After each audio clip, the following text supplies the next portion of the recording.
Hey, hey, hey, it's Pika calling in from Singapore. It is. Wait.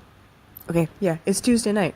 I wasn't sure. You know me. I'd be like sleep and half sleep and not so sleep and don't know what I'm talking about.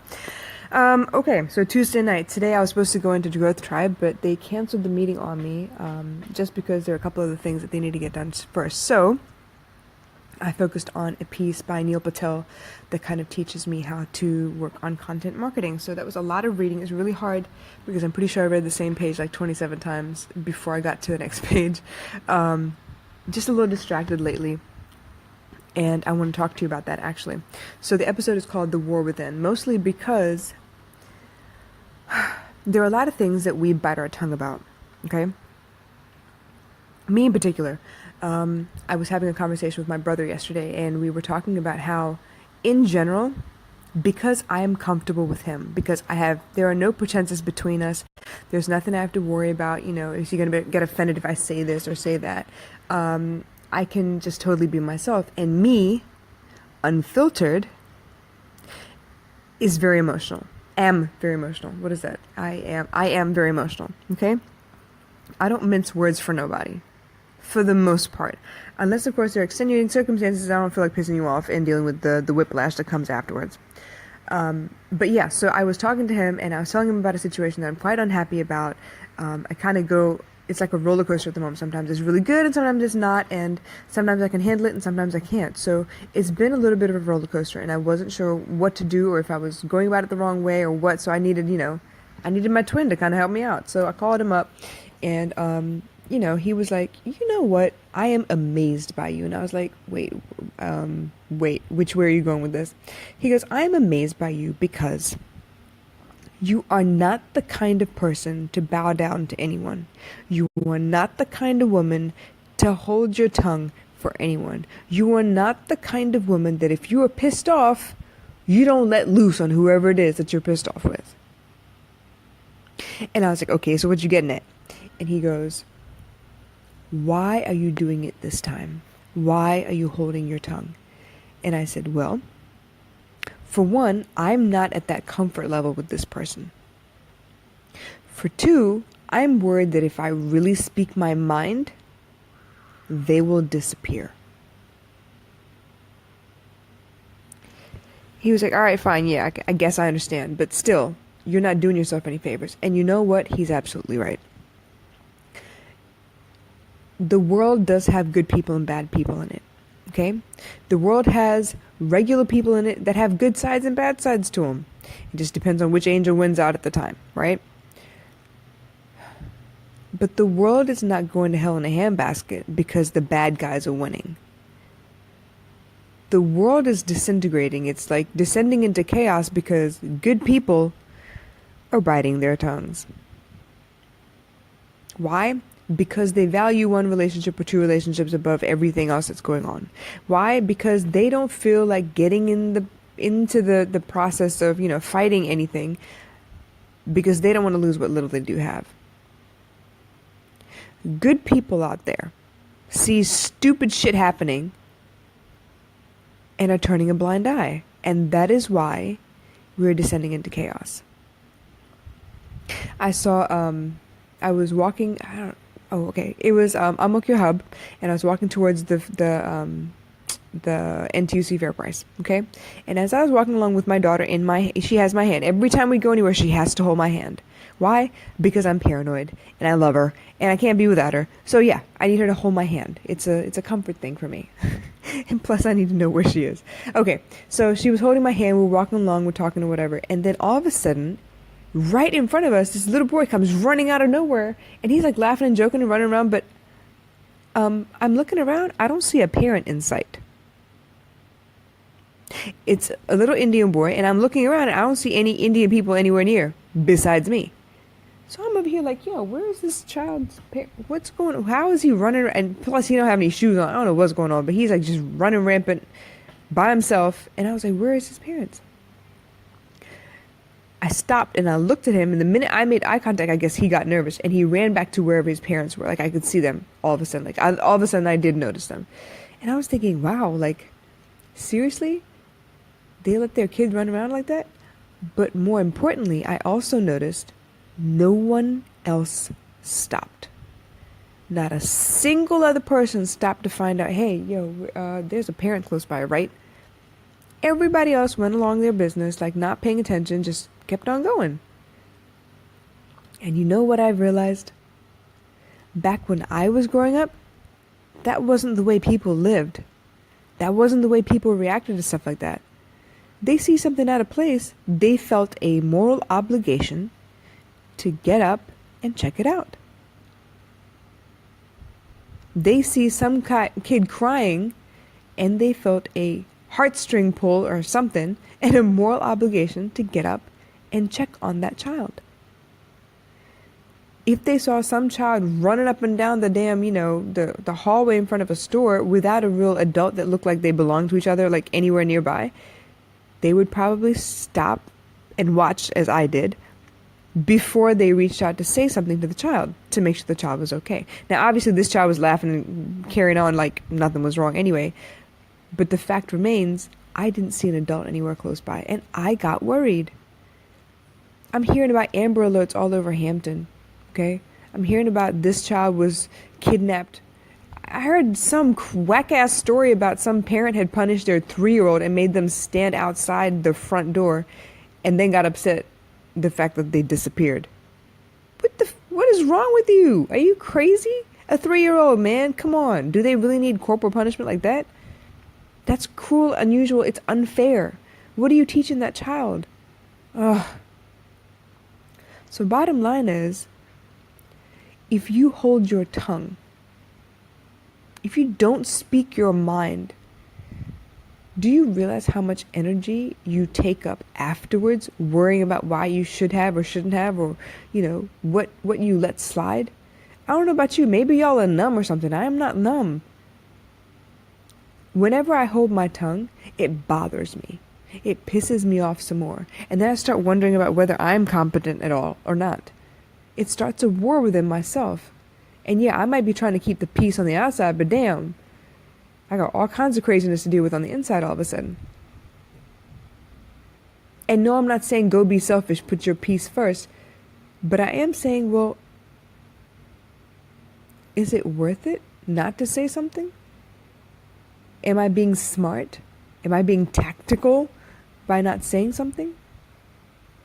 Don't I owe it to that person as a decent, honest human being to tell them, yo, the hell is your problem? What are you doing that for? And give them a chance to course correct?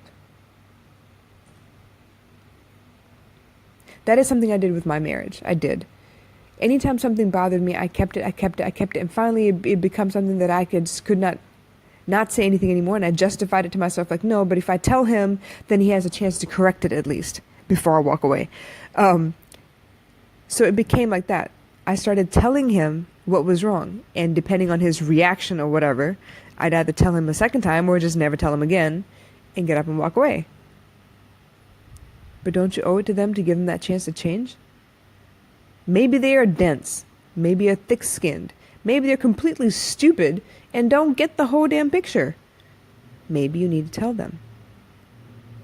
And then see what happens. Because once you tell them, the ball's in their court. They got to do something about it, right? But if you don't tell them and you assume they understand what you're feeling, can they change anything?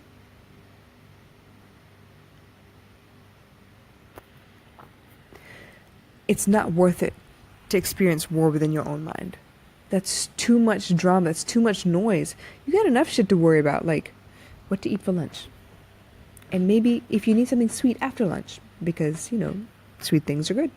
And how are you going to keep from falling asleep after you eat a big lunch, because carbs do that to you? And how are you going to completely continue with your work after that, if you can overcome the sleepy feeling? I'm being stupid, obviously. I'm trying to be comedic. I'm not sure if I won or lost on that one, but it's okay. The point being, you have other things you need to worry about.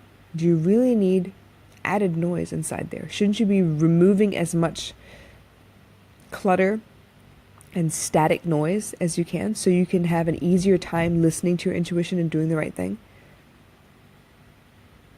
So today I made a decision, and it's funny because I made the same decision yesterday and I got like Columbified. I got confused because obviously something happened and changed the course of what I was going to do. I had decided I was going to put this person on the back burner. I had decided I was going to put that person away because I could no longer spend any more energy worrying about what was going on. So I put him away. And I was completely happy. I was happy with my decision. I'd found a way, around it. I was feeling pretty good. And I don't know, somehow that person felt the fact that I pulled back and decided to rear their head again. I waited before responding, which I don't normally do, but then I did respond. I'm not like everybody else. I'm not going to ignore you. That's not who I am. I know what it's like to be depressed. I know what it's like to be very, very confused. I know what it's like to be in a lot of pain. So I tend not to ignore people because it kills me when people ignore me. Okay? So I'm not going to do unto you what I would not like to have happen to me. So that being said, I did wait a little while. Wait about 10 minutes. And then I decided to write back and I was like, you know what? I'm so sorry. I'm on the train right now. Are you okay?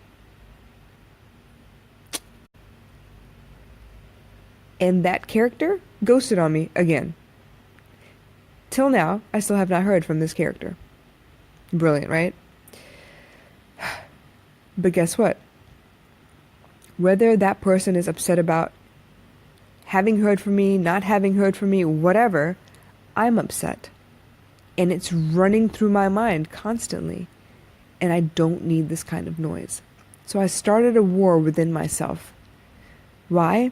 Because I accepted an apology without putting that person in their place, telling them how much it hurt. Why? Because I thought I was protecting the relationship. I enjoy the few friendships that I have. I don't have that many.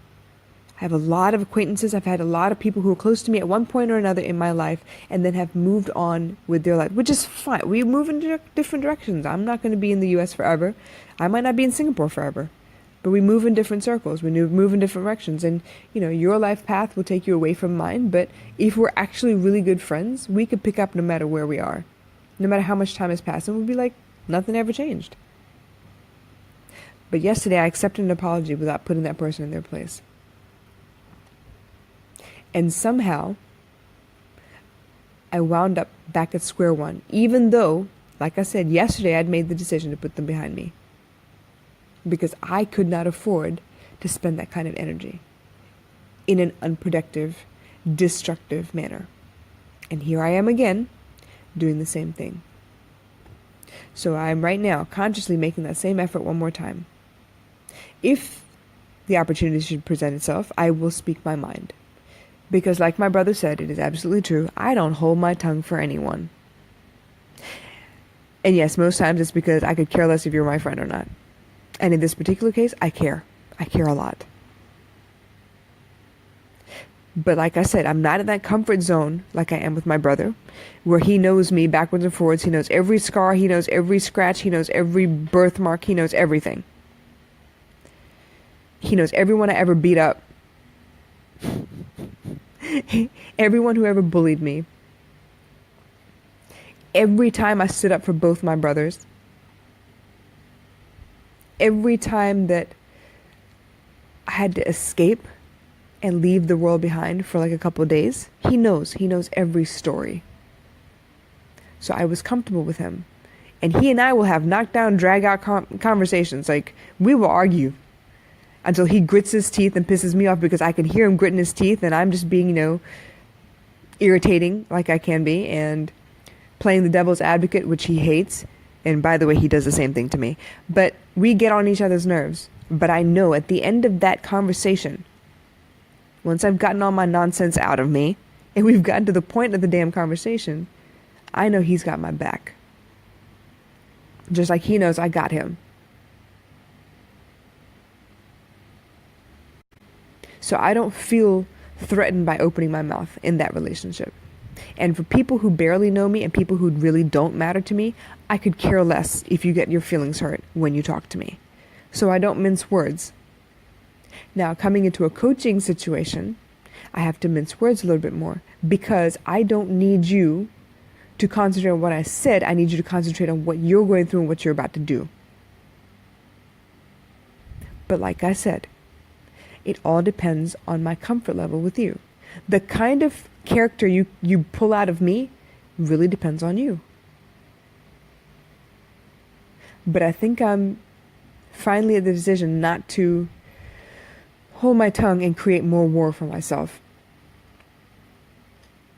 Yes, I'm a warrior. Yeah, I've been fighting since I was a little kid. But the last thing I need is to fight myself. That is self-destructive. And what good will I be to my daughter, to my coaching clients, to my friends, to my family? What good would I be if I allowed that kind of negativity in my life? And this is fighting my own mind, okay? Back and forth like a freaking ping pong ball. It's not worth it. It's destructive. It's a waste of perfectly good energy. So I'm telling you tonight, the world isn't going to hell in a handbasket because of bad people taking over. Yeah, Trump's a little bit of an idiot. We all know that. But it's not Trump that's sending the U.S. into a downward spiral. You know we all outnumber him, right? Why don't we stand together? He's depending on us being divided. He's depending on that. Him and whoever his, those old coots that are hanging out with him, whatever. They're depending on us being divided. We outnumber them by a mile, okay? Stop holding your tongue. Say what you mean. Try not to be mean about it. Try not to be rude, obviously. Get to the point. Say what you mean. Say what you feel. Get it off your chest. Don't start that war in your head. There's nothing like a bunch of monkeys running around your head with ideas that have no sense, thoughts that don't need to be thought, lots and lots of negativity bouncing back and forth. You don't need that, man. Life is already complicated. You already got enough stuff on your plate. Don't start that shit in your head. Those crazy ass dialogues that eat away at who you are and how you feel about yourself, don't do that.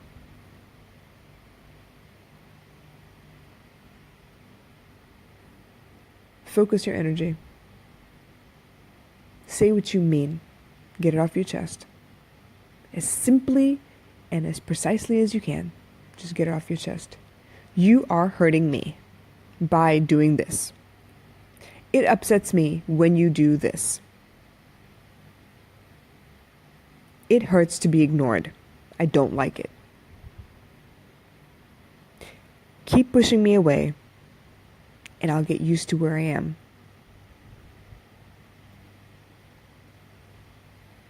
Don't hold your tongue. You don't have to be mean. You don't have to degrade the other person. You have to bring them down to your level and beat them to death. You don't have to do none of that. State the facts. I don't like this. This upsets me.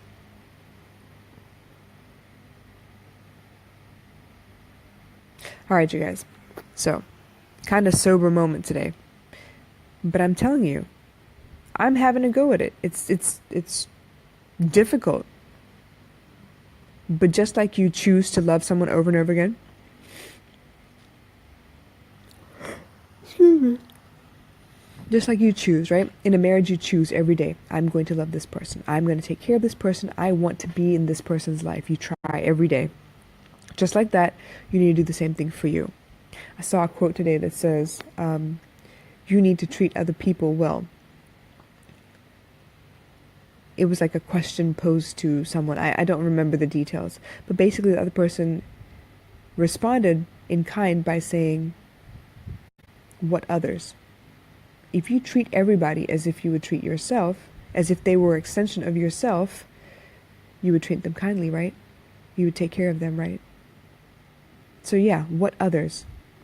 You treat everyone as if they're an extension of yourself, which also means treat yourself kindly. We're real quick to put ourselves on a back burner. We're real quick to forget that, you know what, you should probably take care of yourself as well. I know for a long time I figured, I can't be part of the equation. That would be selfish if I took care of myself, and I waited for the universe to take care of me. And it did. little by little. But it wasn't the same. I should have been taking care of myself too. I was busy putting myself down in my own head. That war inside your head, that war within, super destructive.